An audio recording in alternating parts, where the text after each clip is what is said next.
This is Democracy Now!, democracynow.org, The War and Peace Report. I'm Amy Goodman. Fatma Hassona was a 25-year-old photographer and artist from Gaza who documented the devastating impacts on Israel's war on Gaza. She's also the subject of a new documentary called Put Your Soul on Your Hand and Walk. On Wednesday morning, Fatima was killed, along with at least 9 members of her family, in an Israeli airstrike on her home in northern Gaza. Fatima was killed a day after the documentary was accepted at the Cannes Film Festival. This is part of the trailer of the film. Where are you now? I'm in Gaza. This is my neighborhood. No one live here or there or there. There's no one. When the war started on October 7th, I was traveling around the world, presenting my last film that talks about a war I've personally experienced as a teenager in Iran. I decided to go to Cairo in order to cross through Rafah, but I couldn't because all the roads to Gaza were blocked. Instead, I started filming Palestinian refugees who were just arriving from Gaza. Through one of them, I came to know Fatima. I'm a photographer. Yes, I saw your photos. Meeting her was like a mirror held in front of me that made me realize how much both our lives are conditioned by walls and wars. Part of the trailer of the new documentary, Put Your Soul on Your Hand and Walk. We're joined now by the film's director, Sepideh Farsi, award-winning Iranian filmmaker who's speaking to us from Paris. Sepideh, welcome to Democracy Now! Our deepest condolences on the death of Fatma Hassona, who you were introducing the world to even further in this new documentary. Can you tell us who she was, what she did, and how she died? Hi, Amy. I'm so devastated. It's really hard to... I can't believe she's gone. I don't know how to talk. I met her a year ago, as you heard in the trailer. Sorry. And take your time. I know how unbelievably, horrifyingly difficult this is. As I watched your documentary, I mean, the time you have spent with her on over Zoom, trying to talk, reconnect, the fear every single time you reached out to her that this might be the last conversation is just... That is the feeling you have throughout this documentary is, will Sepideh reach her again? And what an unbelievably radiant smile, Fatima, in describing the most difficult situations that her family was in and the number of people that have died around her. That is what infuses the entire documentary. Yes, she was exactly as you described her, Amy, a solar person, you know, radiating, very brave, resilient, young also, hopeful, sometimes in despair, but generally very strong, optimistic, and very with huge integrity. Of course, throughout that year, it was a year of connections on and off, and very often, as much as we could. Many times I feared for her life. Every day I wrote to her if she couldn't connect, at least we would exchange some text and audio messages and photos, anything we could. And most of the time we would connect to talk, and I would film the video calls. And yes, every day and every night I feared for her life. And somehow by the end of this period, and when the selection was announced and I had started I told her 2 days ago, just the day before she left us, she was killed. that the film was selected. She was immensely glad. I said, do you accept to come? She said, yes, on the condition that I go back to Gaza afterwards. I want to be there. The Israeli occupation wants us to leave. I do not want to leave. I will keep my land and my house like the other Palestinians. But we were trying to get her out, at least for the film's presentation. And a day after, I just learned the news. I can't believe it. I can't tell you how devastated I am. And we lost a great person. Khan put out a statement. Is it pronounced ASID, the ASID team? Yes.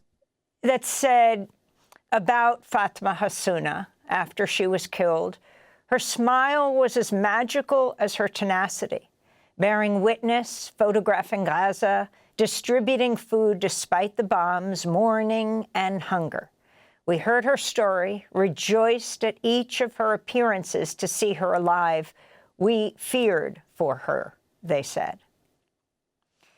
So if you can tell us how she came to pick up her camera, and one of the just so poignant through this documentary is we meet one by one, even your surprise, in meeting her family members who happen to be in the space she's in wherever she manages to connect to you. We meet her brother. We meet her dad. We look at them looking at you, who has uncovered a woman speaking to her in Paris or wherever you are. But she, all her life, has only been in Gaza. Yes, exactly. This was a big thing for me also, and for her. I shared it with her in the sense that I had many moments of doubt, of feeling guilty, of doubting whether or not I should, exchange and share with her all of my travels and my adventures and what I was up to. And at some point, I thought that it was my way of contributing to giving her something she didn't know yet, because she never had a chance to be out of Gaza. And the first time we met, she was telling me, oh, you're from Iran. One of the cities I would love to see is Tehran. And I told her, I cannot go back to Tehran myself. And she's like, why? I said, because of political reasons. It was such an absurdity to her. She couldn't even imagine how other people than Palestinians could be locked out of their country, whereas these people are locked in their country and cannot go out. I mean, it was such a contrast between what I was living and she was living, and we put up with it, and we built the whole film and our relationship around this discrepancy of our experiences. And I think that was one of the points that it was very rich in our exchanges, that I do not believe in God and she did, and I am in exile and she was stuck in her country. And so it was even more, moving, I think, for me, and I believe for her as well. She the first time I told her, you're so young, you're my daughter's age. And she said, oh, you could be my mother. It's like, and she was so spontaneous, so generous, and so systematic in her documenting the genocide also, and in her vision of what they were going through, such a clarity. Despite her young age, or because of her young age, I don't know, maybe. We're showing her photographs, by the way, as we talk to you. I want to ask you how you met, but can you tell us how she died first this week? I still keep asking myself the question whether there was a link between the film selection in Cannes and a day later, just a day later, her house being hit. Well, the house was hit by a bomb. People say it was targeted. I do believe that it could be the case, given the high number of the journalists and photographers in Gaza who've been killed by the Israeli army. So I think this one time, it could be one of these cases. Of course, I do not know more than that. I would love an investigation to be done to find out, because she was so dear to me and to many of us. But the fact is that the bomb was launched on our house, and the whole house was destroyed. She and 9 other members of her family, including all those whom I knew, died. I'm trying to learn. There might be that her parents or one of the two parents are still alive, badly injured. I'm still looking for news. I do not know, but for sure the number of deaths is 10 and the injuries 11. And I will never know, I think, until we do an investigation, why that house was hit. And Sepideh, how did you meet Fatma? As I explained in the trailer and the beginning of the film, I at some point touring the world with my previous film, the animation, The Siren, I was following the news of the war, of course, on Gaza, and to begin with, October 7th, and then all that unfolded afterwards. And a piece of that puzzle was missing. Well, you see my cat, who's in the film, sorry. She's always in the image. A big piece of the puzzle was missing for me, and that was the Palestinian point of view and the Palestinian narrative. And at some point, it became so unbearable to me that I decided to go to Gaza through Rafah. So I went to Cairo to pass through, but it was already too late. Plus, I have a French passport, born in Iran.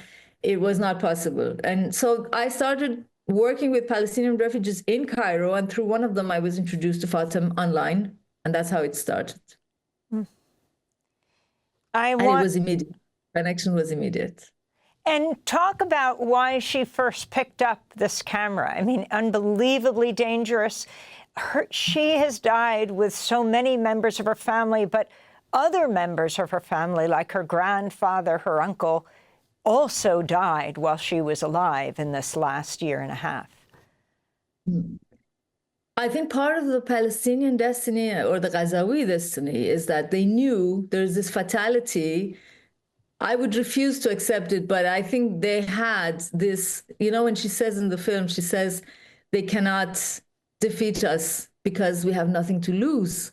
It's so enormous to hear. It takes time to take it in and to realize what she means. Now I realize what she meaning. I mean, of course you have your life to lose, but I think there's this fatality they're prepared for.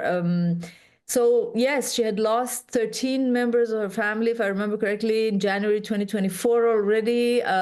She told me about them one by one. She named them and their ages and all in the film in several times. And despite that, she would not give up taking photos and documenting, and that was essential to her.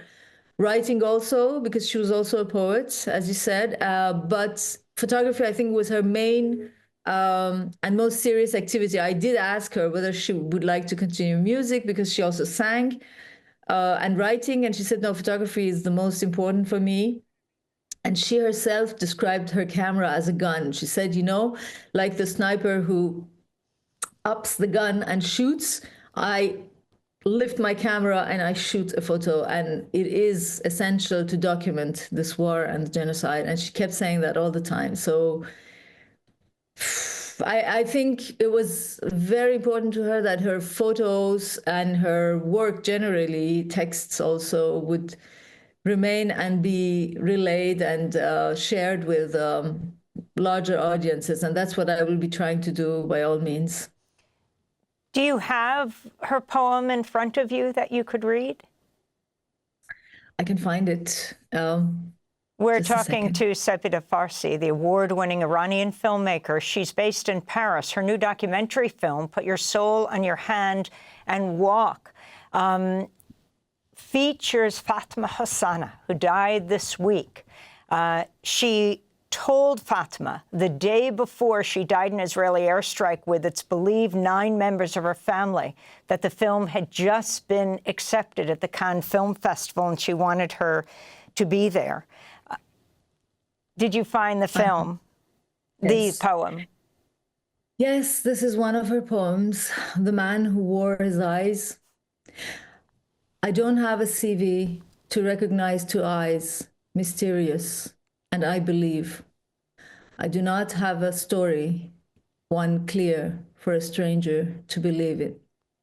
And he believes. I have no physical characteristics complete to fly outside of this gravity, and I believe. Maybe I'm ushering in my death now before the person standing in front of me lifts his sharp sniper rifle, and it ends, and I'm done. Silence. Are you a fish? I did not answer when the sea asked me. I didn't know where these crows came from and pounced on my flesh. Would it have seemed logical if I said yes? Let these crows pounce at the end on a fish. She crossed, and I did not cross. My death crossed me, and a sharp sniper bullet. I became an angel for a city, huge, bigger than my dreams, bigger than this city. I became a poetry saint. We're ending the show. I want to thank you so much. We'll post the poem online. Sepideh Farsi, the award-winning documentary filmmaker, Fatma Hassona, the subject of her film, has been killed.